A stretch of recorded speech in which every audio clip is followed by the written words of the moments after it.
আসসালামু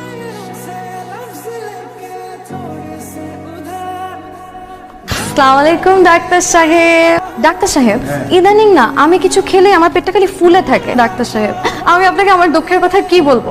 আগে তো আমি চোখে দেখতাম, কিন্তু এখন আমি দূরের জিনিসও কম দেখি, কাছের জিনিসও কম দেখি। কয়টা আঙুল? দুইটা। ঠিকই দেখ। আপনি যে সমস্যাগুলো বললেন সেগুলো তো ৬০-৬৫ বছর বয়সের সমস্যা। আবির সাহেব, কেন সমস্যাটা হচ্ছে ওনার সন্দেহবাদী, উনি সবাইকে আসলে সন্দেহ করে। আমি মোটেও সবাইকে সন্দেহ করি না, যাদেরকে সন্দেহ করা উচিত তাদেরকে সন্দেহ করি। আমার গার্লফ্রেন্ড আমার সাথে ব্রেকআপ করছে কারণ তাকে আমি অন্য ছেলের সাথে সন্দেহ করছি, তাই বললাম।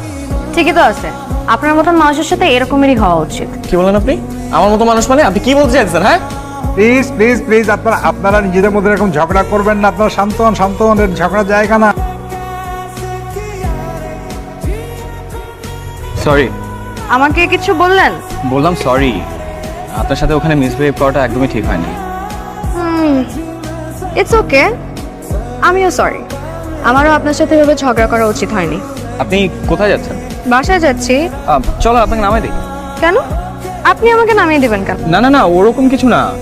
আপনি আসলে এখানে বাস টাস কিছু পাবেন না, মানে পেতে কঠিন হবে, তাই ভাবলাম আপনাকে নামিয়ে দিই।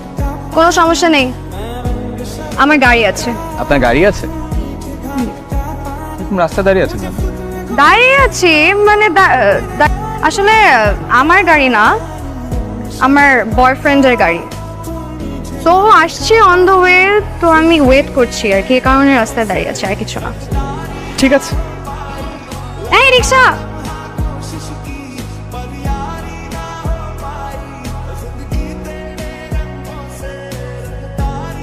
কি ম্যাডাম, আজকেও তো আপনি লেট করলেন, কি আবারও গাড়ি নষ্ট হয়ে গেছিল? না না, কোনো গাড়িটাই নষ্ট হয়নি। আসলে আমার বয়ফ্রেন্ড একটু লেট করেছে, তাই আমার আসতে লেট হয়েছে। ও বয়ফ্রেন্ড না? তো আপনার বয়ফ্রেন্ড তো খুব কেয়ারিং। কি নাম ওনার? কি করেন উনি? ব্যবসা, বিজনেসম্যান, বুঝলেন? আচ্ছা, আপনার এক্স গার্লফ্রেন্ড কি নাম জানো ওনার? নীলা। কেন? নীলা? নীলা তো আমার এক ফ্রেন্ডেরও নাম, ওনার কোনো ছবি আছে। আরে এই নীলা, ও তো আমার ফ্রেন্ড, আমার খুব ক্লোজ ফ্রেন্ড, বুঝলেন? আপনি আগে বলবেন না?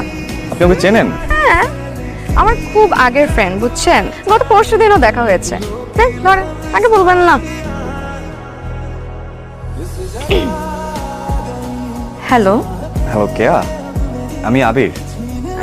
হ্যাঁ আবির, বলেন না, এত রাতে ফোন করলেন যে? আপনি কি ঘুমিয়ে পড়েছিলেন? না না, ঘুমাইনি।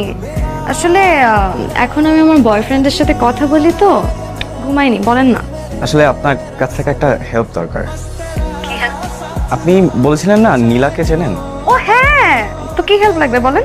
আসলে ও আমাকে সোশ্যাল মিডিয়া থেকে ব্লক করে দিয়েছে, নাম্বারটাও চেঞ্জ করে ফেলেছে। ওর নাম্বারটা কি আমাকে একটু দিতে পারবেন? খুব জরুরি দরকার। ওর নতুন নাম্বার আমার কাছে নেই। নাই? তাহলে একটু ম্যানেজ করে দেন না। ঠিক আছে ঠিক আছে। ঠিক আছে। কি ম্যাডাম, আপনাকে না বয়ফ্রেন্ড দিয়েছে? ও একটু দেশের বাইরে গিয়েছে, বিজনেস ট্রিপ আর কি। তো আপনি এখানে কি করেন? আপনার জন্য অপেক্ষা করছিলাম। আমার জন্য অপেক্ষা করছেন মানে? আপনি নীলার নাম্বার আমাকে দিবে বলেছিলেন না, কই নাম্বার দেন। এক্সেল নাম্বার দিয়ে কি করবেন? কথা বলবো, রাগ ভাঙাবো। ভুল তো মানুষই করে, তাই না? তাই বলে তো সব শেষ না। বাহ, আপনাকে বাইরে থেকে অনেক রাগী মনে হলেও ভেতরে ভেতরে কিন্তু আপনি মানুষটা খুব ভালো। এবার আপনার গল্প বলেন। আমার আবার কিসের গল্প? আমার কোনো গল্প নেই। তাহলে বয়ফ্রেন্ড নিয়ে বানিয়ে বানিয়ে গল্প কেন বলেন? আমি কোনো বানিয়ে বানিয়ে কথা বলিনি, আমার বয়ফ্রেন্ড আছে। না ম্যাডাম, নেই। আমি আপনাকে বললাম না আমি কাউকে বিশ্বাস করি না। আপনার ব্যাপারে সব খোঁজ নেওয়া হয়ে গেছে। এত মিথ্যা কথা কেন বলেন আপনি? যে মেয়ে মিডল ক্লাসে জন্ম হয়েছে, পরিবারে গার্জিয়ান বলতে মা ছাড়া কেউ নেই, তার প্রতি সমাজের দৃষ্টিভঙ্গি একটু আলাদাই হয়। সবাই সুযোগ নেওয়ার চেষ্টা করে, তাই একটা দুটা মিথ্যে কথা বলতেই হয়।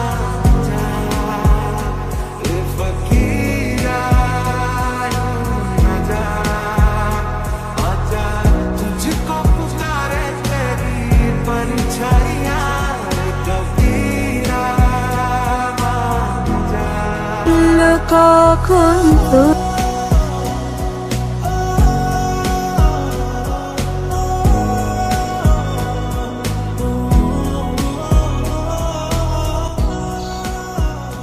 কেয়া, কিছু বলবেন? নাম্বারটা তো দিলেন না। কিসের নাম্বার? নীলার নাম্বার। আপনি সবসময় নাম্বার নাম্বার করেন কেন? নাম্বার দিয়ে কি করবেন আপনি? নাকি যে আপনাকে ছেড়ে চলে গেছে তার পিছনে সারা জীবন ঘুরবেন? বললে আমি করবো, আপনার কি? আমার কাছে কোনো নাম্বার টাম্বার নেই। আর আপনার এত যদি দরকার হয়ে থাকে তাহলে নিজে যেয়ে নাম্বার জোগাড় করে নিন, ঠিক আছে? আপনি না আসলেই একটা মেয়ে। খবরদার আমাকে মিথ্যা বলবেন না। মা বলবো না, আপনি আমাকে শুধু শুধু ঘোরাবেন আর আমি বলবো না আপনাকে মিথ্যু। আপনি নীলাকে চেনে নিন। আপনি জানেন যে আমি নীলাকে চিনি বা না চিনি? আপনি একবার নীলার খোঁজ নিয়েছেন? আপনি জানেন যে আপনার সাথে ব্রেকআপের পর নীলা বিয়ে করে অনেক সুখে শান্তিতে আছে? জানেন? দা বিয়ে করছে? হ্যাঁ, আমার জানতে মাত্র 2 দিন সময় লেগেছে, 2 দিন, যেটা আপনি 3 বছরেও জানতে পারেন। আর আমি আপনাকে কিছু জানাইনি, নীলার নাম্বারটা পর্যন্ত আপনাকে দেইনি, কারণ আমি মনে করি যে আপনি নীলার সাথে কথা বলার যোগ্যতাটা পর্যন্ত রাখেন না। আপনি না কোনো সময় আমার চোখের সামনে আসবেন না, আমি আপনাকে দেখতে চাই না। তো আপনি আমার চোখের সামনে থেকে সরে যান, যান। কে, I am sorry. It's okay. কিছু বলছো না যে? কি বলবো? আমাদের treatment, helping each other out. ও জানান, আমার বয়ফ্রেন্ডকে জিজ্ঞেস করে জানাবো। তাই তোমার বয়ফ্রেন্ড মানে? বয়ফ্রেন্ড আসলো কোথেকে আবার? কে, তুমি কিন্তু সুস্থ হও নাই, তুমি কিন্তু আবার বানায় বানায় কথা বলতেছো, তুমি একদমই সুস্থ হও নাই। আর তুমি তুমি কি সুস্থ হয়েছো? এখন তো শুধু শুধু মানুষকে সন্দেহ করো। আই এম 100% শিওর যে ইউ লাভ মি। এত কিছু বোঝো, বাকিটা বুঝো না। আমার বয়ফ্রেন্ড আমি, and I love you too. পাগলরাই পাগলদের বুঝে।